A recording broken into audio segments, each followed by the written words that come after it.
매번 이렇게 소개해 주시는 기업들마다 진짜 매력적인 것 같아가지고 제가 돈만 많았으면 다 사는 건데.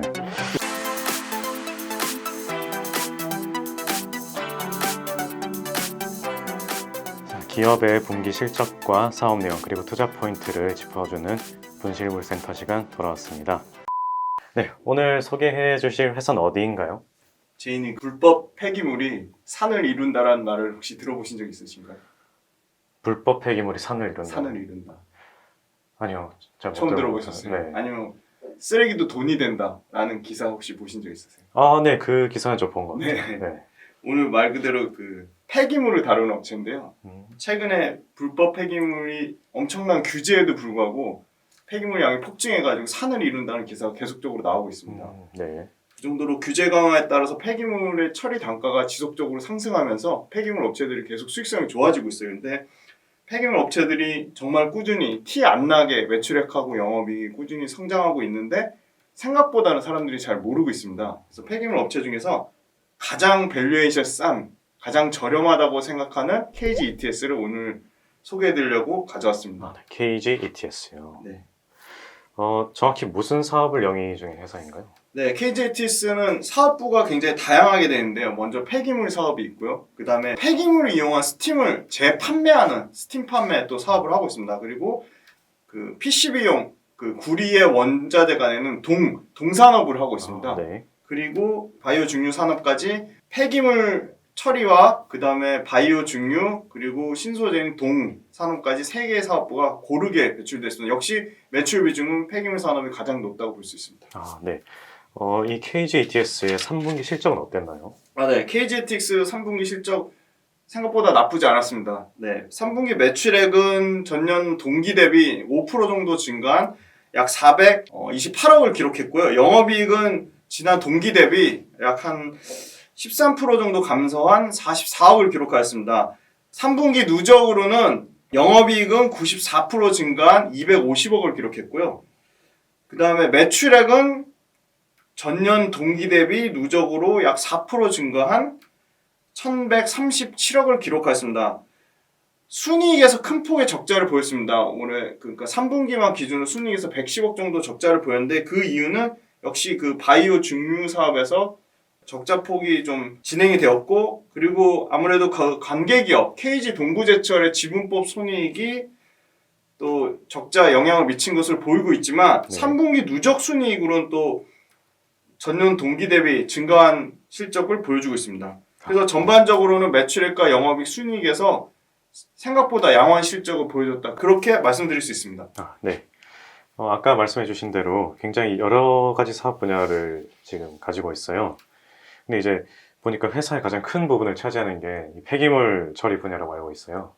근데 우리나라 폐기물 처리 시장에 대해서 좀 설명 좀 부탁드리겠습니다. 폐기물은 좀 안정성과 성장성이 동시에 갖춰져 있어서 사모펀드 업체랑 건설사들이 굉장히 관심을 보이는 분야 중에 하나입니다.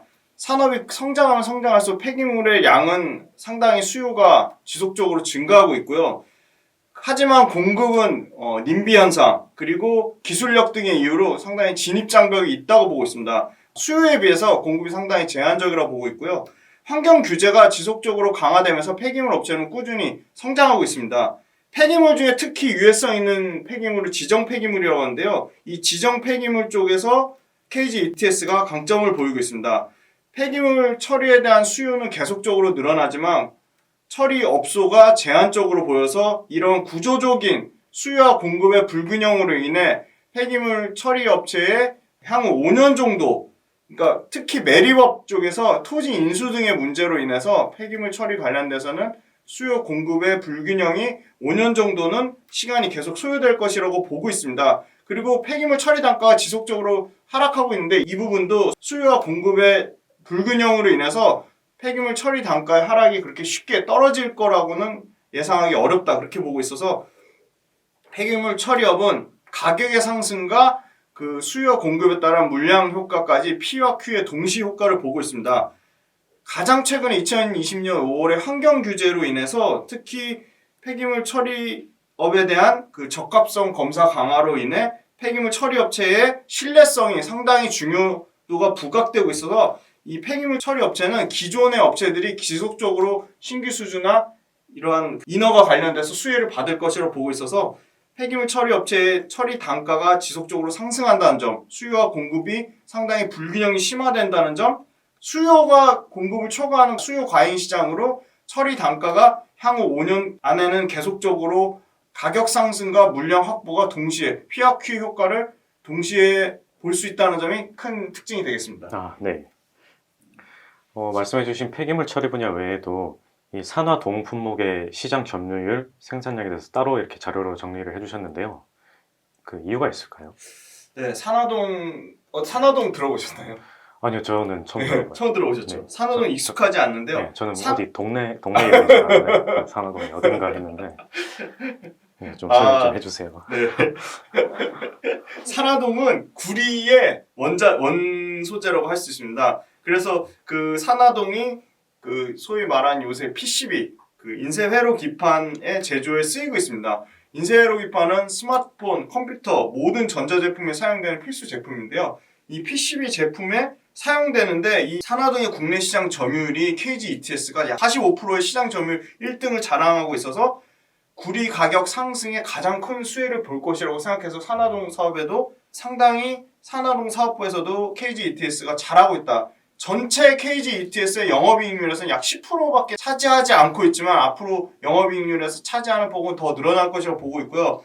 반도체의 슈퍼사이클이 내년에 올 것이라고 좀 기대를 하고 있는데 반도체 사업이 잘 되면 잘 될수록 PCB 기판이 많이 쓰일 거고 PCB 기판의 원료로 쓰이는 그 이 산화동이 계속적으로 양이 늘어날 것이라고 보고 있습니다. 구리 가격은 톤당 5,000불까지 빠졌다가 지금 현재 12월 21일 현재 7,964달러까지 상승하였습니다. 구리 가격은 계속적으로 경기가 회복되면 회복될수록 원자재 가격의 상승 추세에 맞물려서 구리 가격 역시 톤당 가격이 계속 상승할 것이라고 보기 때문에 톤당 구리 가격이 계속 상승하면 상승할수록 KG ETS의 산화동의 상승세는 가격 상승세는 지속될 것이라고 보고 있습니다. 그래서 가격 상승의 최대 효과를 볼 것이라고 기대하고 있고요. 당연히 국내 시장 점유율 45% 이상의 1등 점유업체이기 때문에 구리 가격 상승의 최대 수혜를 볼 것이라고 예상하고 있습니다. 네. 구리 가격 상승은 지금 최근에 풍산 주가가 굉장히 좋거든요. 네네. 네, 풍산 뭐 대창도 있고요. 맞아요. 네, 풍산과 대창의 주가 상승을 보면 구리 가격이 향후 당분간은 계속 좋아질 것이라고 보고 있고 산화동 사업부의 실적은 당연히 좋아질 것이 보고 있고 실제 실적이 산화동 사업부가 작년에 약 7억에서 영업이익이 올해는 14억으로 2배 넘게 증가했습니다. 이 부분이 크게 매출액 증가폭보다 영업이익의 증가폭이 크기 때문에 이익에 상당 부분 기여해서 KG ETS의 산화동 사업부도 좀 관심 있게 지켜보라고 말씀드릴 수 있을 것 같습니다. 아, 네. 그럼 KG ETS의 재무 상황은 좀 어떤가요? 네, KG ETS의 그 3분기 기준으로 한번 다 따져보겠습니다. 자산 총계는 4,546억, 부채 총계는 1,938억, 자본 총계는 2,608억입니다. 좀 특징적인 게 지난번 시간에 건설주 때 저희가 말씀드렸던 영업활동 현금 흐름이 네네. 3분기 누적으로 143억입니다. 그러니까 3분기 누적으로 영업활동 현금이 상당폭 증가했다는 점이 실제 단기 순이익은 나는데 회사 내에서 현금이 돌지 않는 그런 회사들도 많거든요. 그런 거에 비해서는 실제 돈을 번 게 회사 내에서 현금으로 잘 순환하고 있다. 굉장히 이런 부분 좀 긍정적으로 보고 있고요. 네. 부채 비율 또한 74%로 높지 않은 수준입니다. 부채 비율은 일반적으로 100%를 기준으로 보는데 100% 미만으로 좀 안정되다 볼 수 있고요. 다만 재무구조에서 유동 비율이 상당히 낮습니다. 유동 비율은 유동자산은 유동부채로 나눈 건데 대부분 유동 비율이 높을수록 좀 더 1년 안에 현금화할 수 있는 자산이 많다는 건데 다소 유동 비율은 95% 수준으로 좀 낮다. 이런 부분은 좀 재무적으로 좀 약간 리스크라고 볼 수 있겠습니다.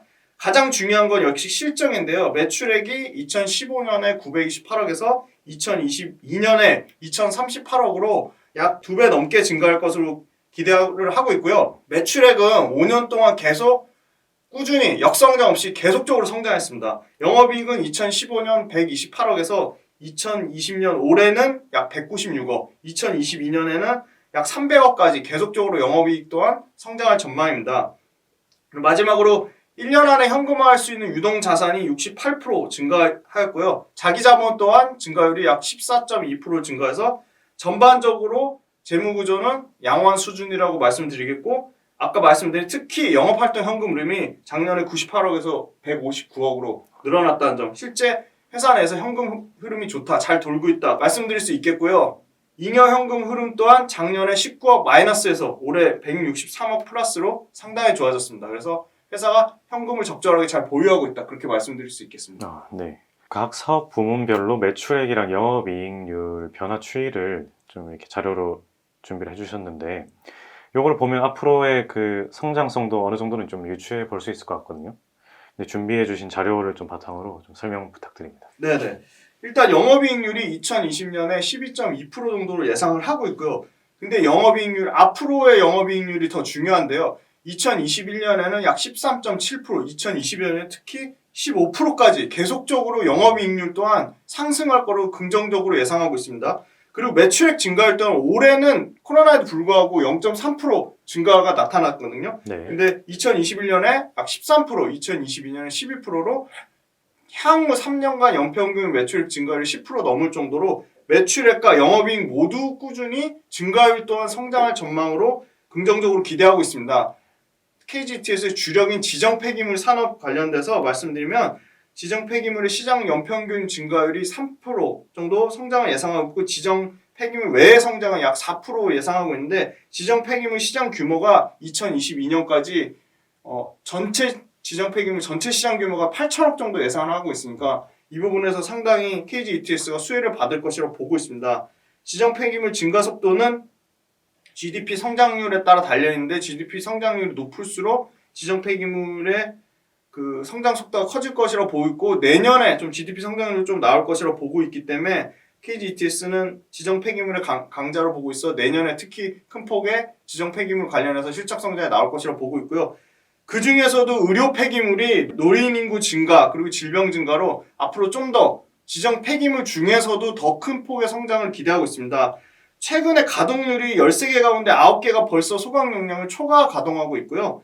처리량이 25%가 100km 이상 운반해서 처리를 할 정도로 이 공급 부족이 심하다라고 보고 있습니다. 지정 폐기물 처리 방식 중에 가장 까다로운 게 의료 폐기물인데요. 의료 폐기물이 재활용 활용률이 0%에 달하고, 그 다음에 감염성과 유해성 등 대다수가 소각 처리 원칙이기 때문에 의료 폐기물 관련해서 상당히 KGETS가 강점이 있다, 그렇게 말씀드릴 수 있을 것 같고요. 이 지정 폐기물을 활용한 스팀 판매도 KGETS가 하고 있는데, 스팀 판매의 단가도 올해 약 7% 상승했고, 내년에도 스팀 단가가 소폭 상승할 것으로 기대하고 있기 때문에 매출액과 영업이익률은 이 폐기물 사업에서 큰 폭의 실적 성장을 보여서 그게 매출과 영업이익에 반영이 되지 않나, 그렇게 긍정적으로 예상하고 있습니다. 네.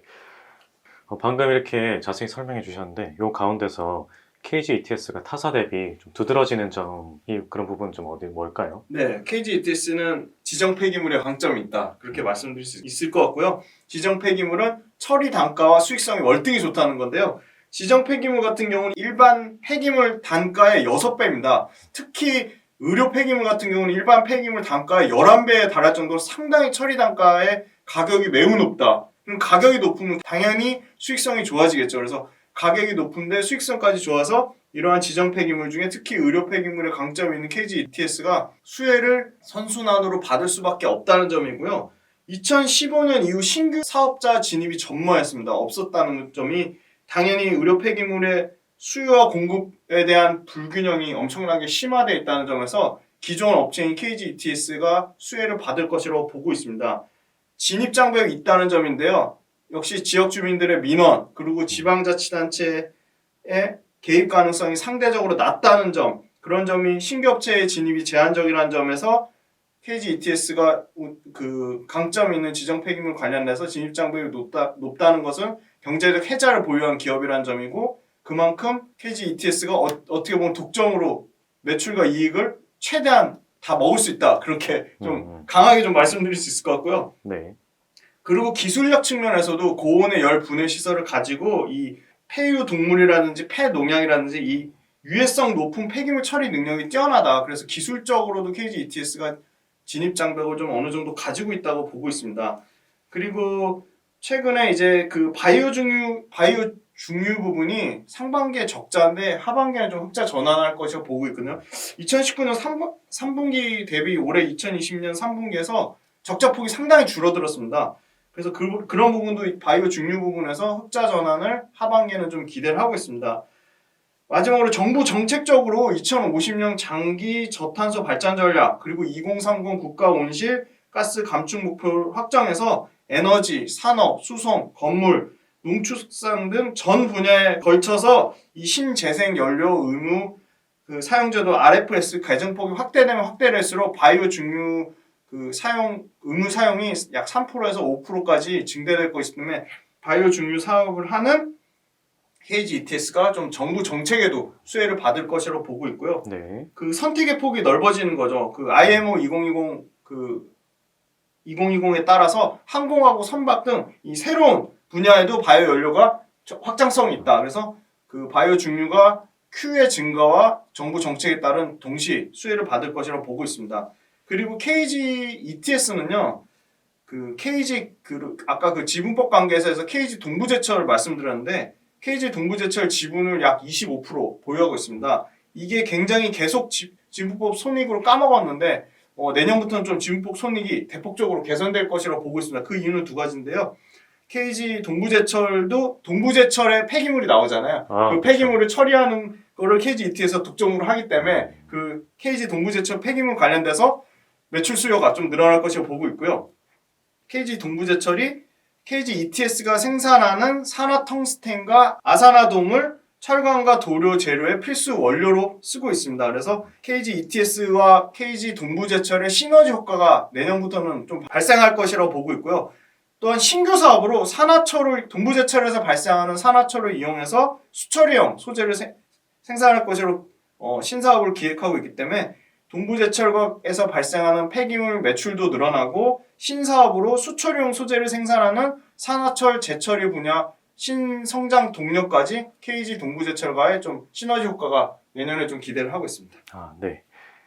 KG ETS에 투자하기 전에 좀 고려해야 될 리스크 요인은 뭐가 있을까요? 네.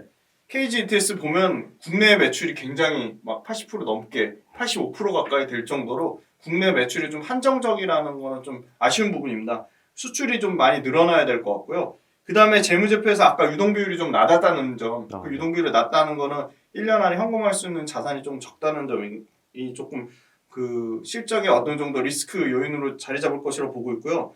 아까 말씀드린 자회사 중에 KG 동부제철 편입으로 순손실에 계속 변동성이 크거든요. 그래서 이익이 좀 안정적으로 꾸준히 지속되는 게 아니라 좀 변동성이 있다는 점은 좀 다소 위험 요인으로 주의가 필요해 보입니다. 그리고 마지막으로 환경에너지 사업 부분에서 에너지 공장의 3분기 기준으로 가동률이 43%로 가동률이 좀 현저히 좀 낮다는 점이 공장 에너지 사업 부분에서 공장 가동률이 좀 개선이 돼야 된다는 점이 좀 리스크 요인이고요. 그 아까 말씀드린 그 부채 부분에서 장단기 차입금하고 사채 부분 합쳐서 1,345억 원으로 이자를 2%대를 감안해도 약 이자 비용이 매년 30억 수준으로 발생한다는 점은 좀 주의를 해야 될 것 같습니다. 네. 여기 좀 차트도 준비를 해주셨어요. 그래서 준비해주신 차트를 바탕으로 과거의 주가 흐름에 대해서도 한번 짚어주시죠. 네. KG ETS는 장기적으로 우상향 추세에 있다라고 보고 있습니다. 단기 5일과 20일 그리고 중기 60일과 120일선이 정배열되어 있고요. 최근에 저희가 이 자료를 준비할 때만 해도 좀 굉장히 저가에 매수할 수 있는 좋은 기회인데 최근 불과 이틀 전에 대량 거래량이 터지면서 25% 넘는 큰 폭의 상승을 보여줬거든요. 하지만 여전히 PER 기준으로 약 2배 정도밖에 안 됩니다. 굉장히 폐기물 업체 중에 가장 저평가되어 있다고 볼 수 있습니다. 하지만 주봉상으로 단기 고점 구간 5,300원을 넘어서 가격 상승을 보여주고 있기 때문에 상승 추세는 좀 유지되고 있다라고 좀 긍정적으로 보고 있고요. 단기 20일 이동평균선이 5,260원 선을 떨어지는 그 밑으로만 가격이 가지 않는다면 추세는 계속 긍정적으로 살아있다라고 예상해 볼 수 있겠고요. 만약에 월봉상의 가장 높은 가격인 7,100원을 뛰어넘으면은 그 이후로는 매물대가 없거든요. 네. 그러니까 그만큼 이제 사는 족족 다 올라간다는 거니까 최근에 대량 거래량이 터졌지만 그 대량 거래량 터졌을 때 외국인이 사줬기 때문에 외국인의 수급이 좀 더 안정적으로 들어오면 신고가도 돌파해 볼 수 있지 않을까. 그렇게 좀 긍정적으로 기대해 볼 수 있고요. 네. 마지막으로 이거는 제가 계산을 해봤는데 참고로만 말씀드리면 사람들이 목표가 되게 엄청 궁금해하는데 목표가 선정하는 팁인데요. 과거 5년치의 평균 데이터를 봤을 때 PER의 평균, 그러니까 주가 수익 비율의 평균 퍼가 약 11배 수준입니다. 근데 지금 2020년도 현재 예상 주당 순이익이 EPS가 약 1,100원이거든요. 그럼 1,100원에다가 PER 11배를 곱하면 약 12,000원까지 나온다. 그러면 현재 주가 기준으로 6,500원대니까 엄청나게 싼 거죠. 아, 그러네요. 그래서 이거는 그냥 한번 계산 한번 과거 PER 5년치 평균 데이터를 보고 5년 PER 평균을 계산해서 거기에 현재 주당 순위 EPS를 곱하면 목표 주가를 대략적으로 계산할 수 있는데 한번 참고로 해보시고요. 지금 12,000원 대비 6,500원대니까 뭐 100% 가까이 상승이 나올 수 있을 정도로 지금 KG ETS가 좀 가격이 많이 싸다라고 말씀드릴 수 있겠습니다. 아, 네. 방금 말씀해주신 그 목표가 계산하는 거 네. 꼭 참고해주시면 좋을 것 같고요. 이렇게 매번 이렇게 소개해주시는 기업들마다 진짜 매력적인 것 같아가지고 네. 제가 돈만 많았으면 다 사는 건데 좀 개인적으로 좀 아쉬워요. 돈이 없어가지고. 아무튼 오늘 또 12시라도 한번 사보시면 네, 네. 진짜 시험 삼아라도 보초병이라도 보내봐야 될 네, 것 같아요. 보초병이라도 보내봐야 되겠습니다. 네, 아무튼 오늘도 유용한 정보 감사드리고요. 다음 시간에도 또 알찬 내용으로 돌아오도록 하겠습니다. 네, 감사합니다. 감사합니다. 네.